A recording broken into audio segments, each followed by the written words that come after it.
Hello viewers, welcome back to my channel. সবাইকে স্বাগত জানিয়ে শুরু করছি আমার চ্যানেলের আরেকটি নতুন এপিসোড।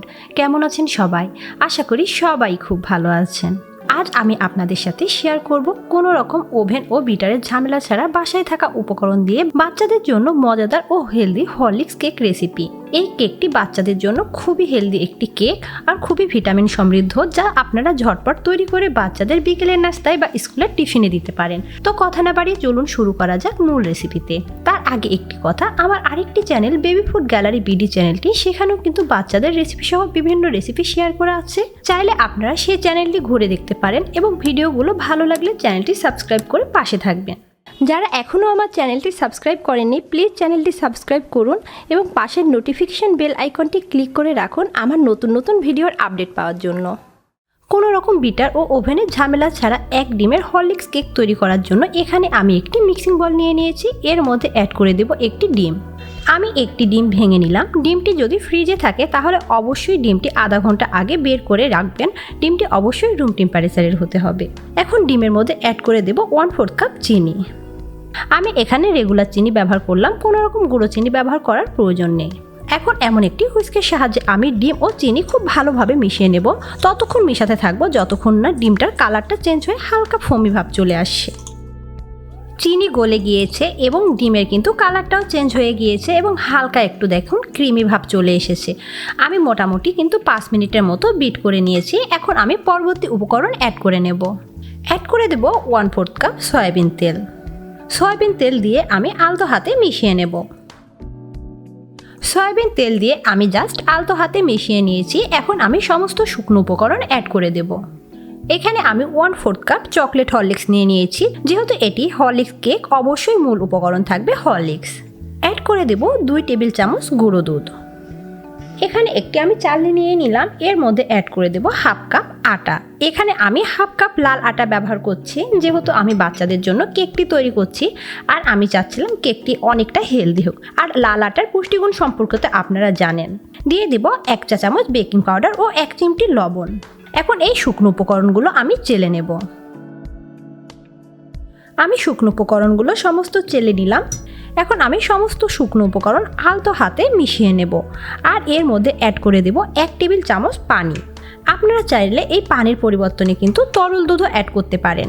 যেহেতু আমি গুঁড়ো দুধ অ্যাড করেছি, সেহেতু এখানে আমি পানি দিয়ে মিক্সটা করে নেব। আমি আন্তরিকভাবে দুঃখিত, এখানে শুকনো উপকরণের মধ্যে 1 চা চামচ কোকো পাউডার মিস হয়ে গিয়েছে। আর এই কোকো পাউডারটা পুরোপুরি অপশনাল, কালারটাও ভালো আসে এবং টেস্টটাও ভালো আসবে, সেই জন্য আমি অ্যাড করে দিলাম। আপনারা চাইলে এই কোকো পাউডার কিন্তু স্কিপ করতে পারেন। আমি আবারও বলে দিচ্ছি, এই কোকো পাউডার কিন্তু পুরোপুরি অপশনাল। এখন কোকো পাউডার দিয়ে আমি আলতো হাতে ব্যাটারটা মিশিয়ে নেব।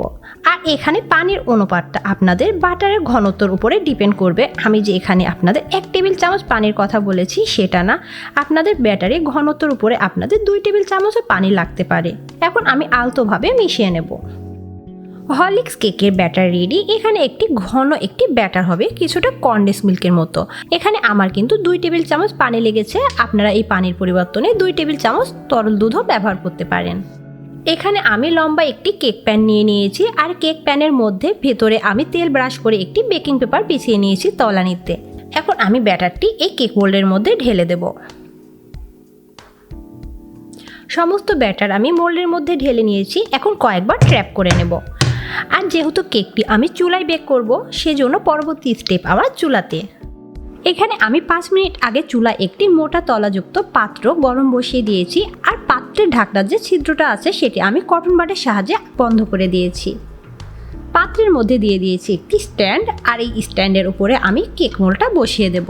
আমি নিচে কিন্তু কোনো প্রকার বালি ও চিনি ব্যবহার করিনি, আপনারা দেখতেই পাচ্ছেন। এখন ঢাকনার সাহায্যে কেক প্যানের মুখটা আমি ঢেকে দেব আর চুলার হিটটা একদম লোতে রেখে আমি 25 মিনিট কেকটি বেক করে নেব।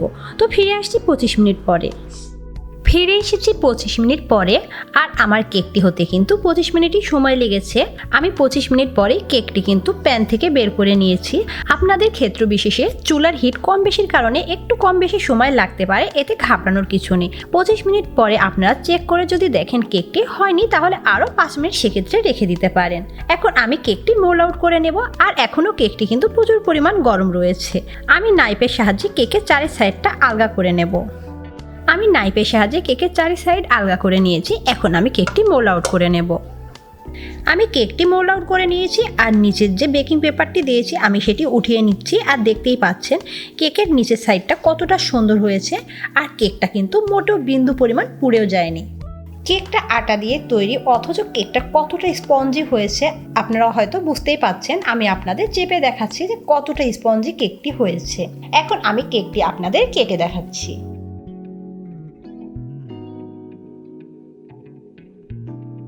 কেকটি এখনো প্রচুর পরিমাণ গরম রয়েছে। আমি একটি কেকের স্লাইস আপনাদের দেখিয়ে দিচ্ছি কেকটা কতটা স্পঞ্জি আর নরম তুলতুলে। আর এই কেকটা ঠান্ডা হওয়ার পরে কিন্তু আরও অনেকটা সফট হয়ে যাবে এবং নরম তুলতুলে হয়ে যাবে। আর এই কেকটা কিন্তু ভীষণ মজার একটি কেক, বিশেষ করে বাচ্চারা তো খুবই পছন্দ করবে। আশা করি আজকের এই ভিডিওটি আপনাদের ভালো লাগবে। আর ভিডিওটি আপনাদের যদি ভালো লেগে থাকে প্লিজ আমার চ্যানেলটি সাবস্ক্রাইব করবেন এবং ভিডিওতে লাইক কমেন্ট করে আমার পাশে থাকবেন। ধন্যবাদ।